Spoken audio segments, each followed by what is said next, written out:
जय माता दी। मेरा नाम है लक्ष्य। आज मैं आपके लिए फिर एक बहुत ही इंटरेस्टिंग चीज़ और इंटरेस्टिंग साधना लेके आया हूँ। मतलब ये साधना ये नहीं कि तांत्रिक साधना या कुछ ऐसी चीज़ें जो उल्टी सीधी जो भी होती हैं।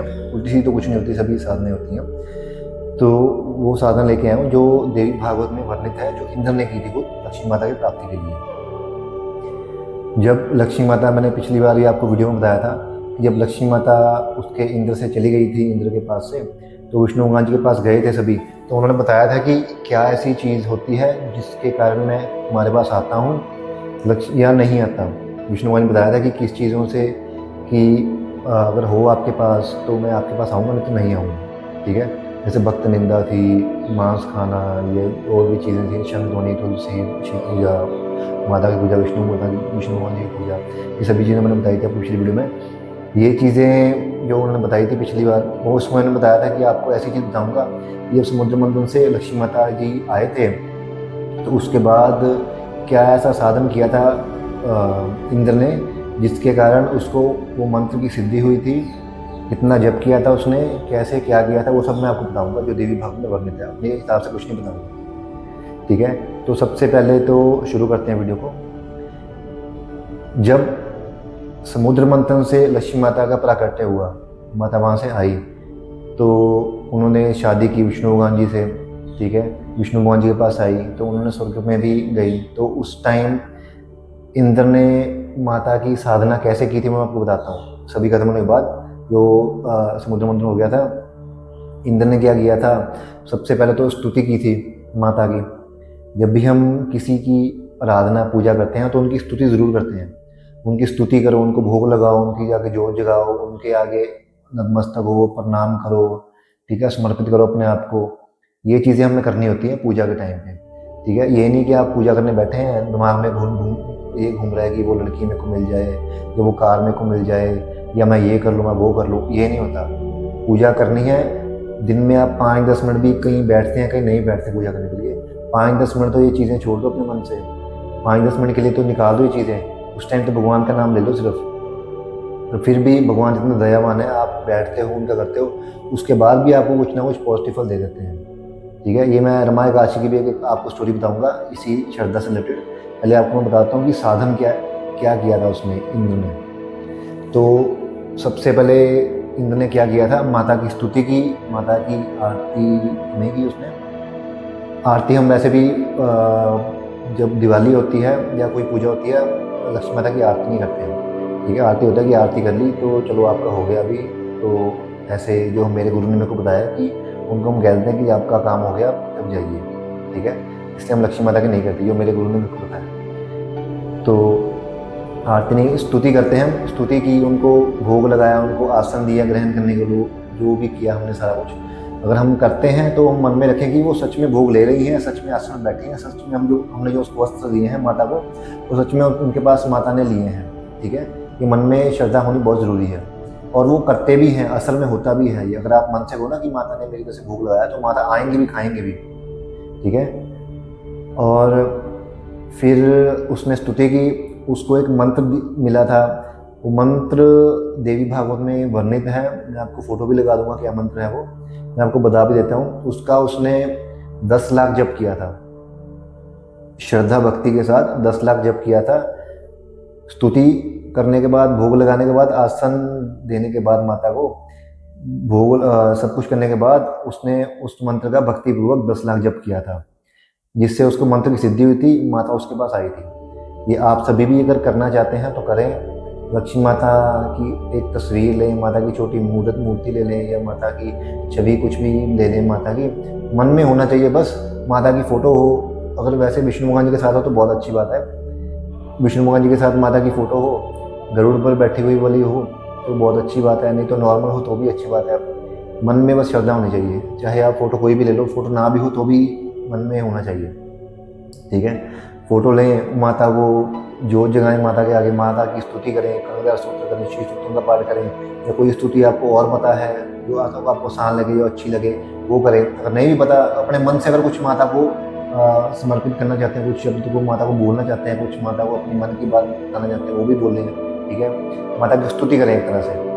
उसके बाद माता को भोग लगाने के लिए जोत तो जगा दिया आपने, अब भोग भी लगाए माता को वो करें, कोई भी चीज़ आपको मीठी चीज़ हो या कोई अच्छी चीज़ जो भी आपको लगे कि बहुत वो है, तो भोग भी लगवाएं, माता को फूल चढ़ाएं, कमल का हो तो बहुत अच्छा, नहीं हो तो माता को सबकी कंडीशन पता होता है कि ये कर सकता है कि नहीं कर सकता। ये नहीं अगर कमल का फूल मैंने बोला तो आप नहीं चढ़ा सकते तो माता गुस्से हो जाएंगी, ऐसा नहीं है। आप गुलाब का चढ़ा दें, आप कोई गेंदे का फूल चढ़ा दें या वाइट ब्लू जो भी पुष्प हो, अपने मन से श्रद्धा से माता को चढ़ाएं।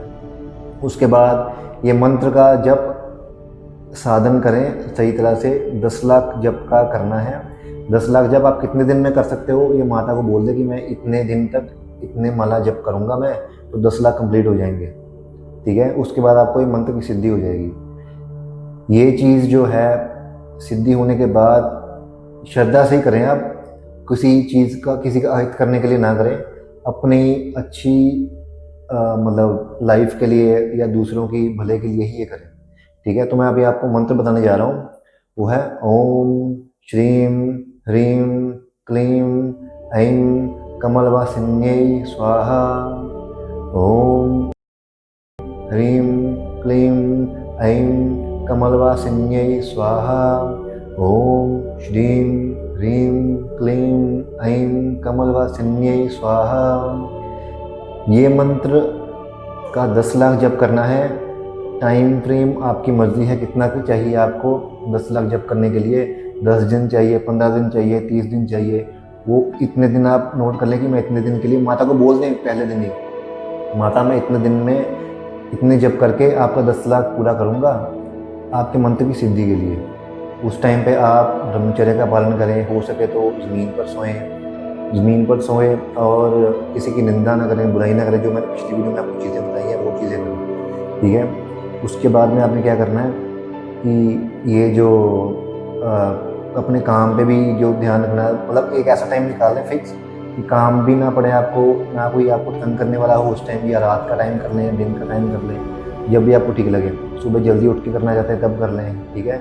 ये नहीं कि अगर आप करने बैठे हैं मंत्र का जब तो कोई आपको फ़ोन आ रहा है, आप फ़ोन अटेंड कर रहे हैं, या बात पीछे से आपको कोई आवाज़ें नहीं आ रहा है, या आप किसी को तंग करके काम कर रहे हैं, मतलब कोई किसी को आपकी ज़रूरत है उस टाइम पे कि आपकी मतलब शाम को 6-7 बजे हैं, आपको कोई कहीं पे किसी को मम्मी को लेके जाना कहीं पे, या कोई काम था घर पे, वो आप छोड़ के ये कर रहे हो, ठीक है। और आपका मन फिर उधर ही लगा रहेगा, इसलिए या तो आप रात को करें या फिर दिन में करें, ठीक है। फिक्स कर लें कि मैं 10 माला 20 माला 15 माला जितना आप कर सकते हो उतना करें। तो ये साधन करने से आपको लक्ष्मी माता की इस मंत्र की सिद्धि हो जाएगी जो स्वयं इंद्र ने भी की थी।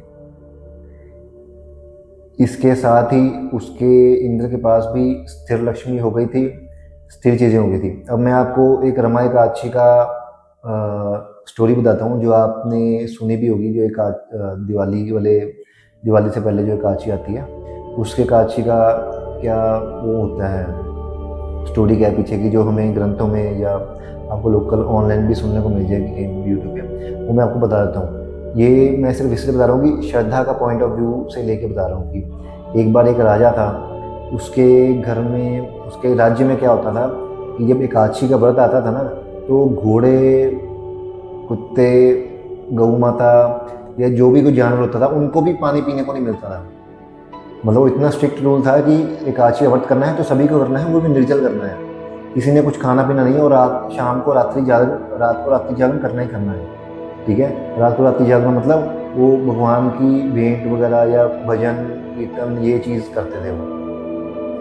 तो उसकी जो बेटी की शादी हुई थी वो आई थी अपने मायके में अपने पति के साथ, पर पति के वहाँ पे ऐसा नहीं कुछ था कि वो करता था एकादशी के व्रत करते, और वो भूख भी सहन नहीं कर पाता था, वो खाने को उसको चाहिए होती है। तो फिर एक दिन क्या हुआ, ये रमा एकादशी का पर्व आया, तो उन्होंने बोला कि इस राज्य में कि किसी को कुछ खाना पीना नहीं है, एकादशी है, ये चीज़ सब कुछ। तो उसने अपनी वाइफ को बोला कि अभी मैं तो भूख सहन नहीं कर सकता, तो मैं क्या करूँगा, मैं कैसे कहूँगा। तो उसने बोला कि अगर आप यहाँ से कहीं और जाना चाहते हैं आज के दिन के लिए तो आप चले जाएं, क्योंकि मेरे पिताजी के राज्य में जो पशु पक्षी हैं उनको भी पीने को कुछ नहीं मिलता, खाने पीने को, तो हम तो बहुत बड़ी चीज़ है कि हमें क्या मिलेगा, इसलिए आप अगर नहीं रखना चाहते तो वहीं और चले जाएं। वो कहता कोई बात नहीं, मैं रख लूँगा।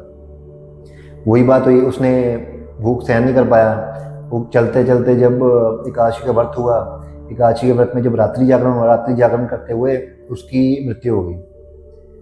वो जो राजा था, और बेटी का जो घर वाला हस्बैंड, उसकी मृत्यु हो गई। ठीक है, तो मृत्यु हो गई, तो मृत्यु होने के बाद उसका जो वाइफ थी, उसकी बेटी थी, वो उधर रहने लग गई उधर ही, क्योंकि उसका तो पति तो मर गया था, वो उधर गई नहीं वापस, तो इधर रहने लगी अपने पिता के पास ही। तो एक दिन क्या हुआ, एक बहुत ही विद्वान पंडित, जिसका नाम सोम शर्मा था शायद, मेरे को एग्जैक्ट याद नहीं, शायद सोम शर्मा ही था, वो कहीं इधर पहाड़ों में ही जा रहा था। तो उधर उसको एक बहुत ही दिव्य नगरी में दिखी।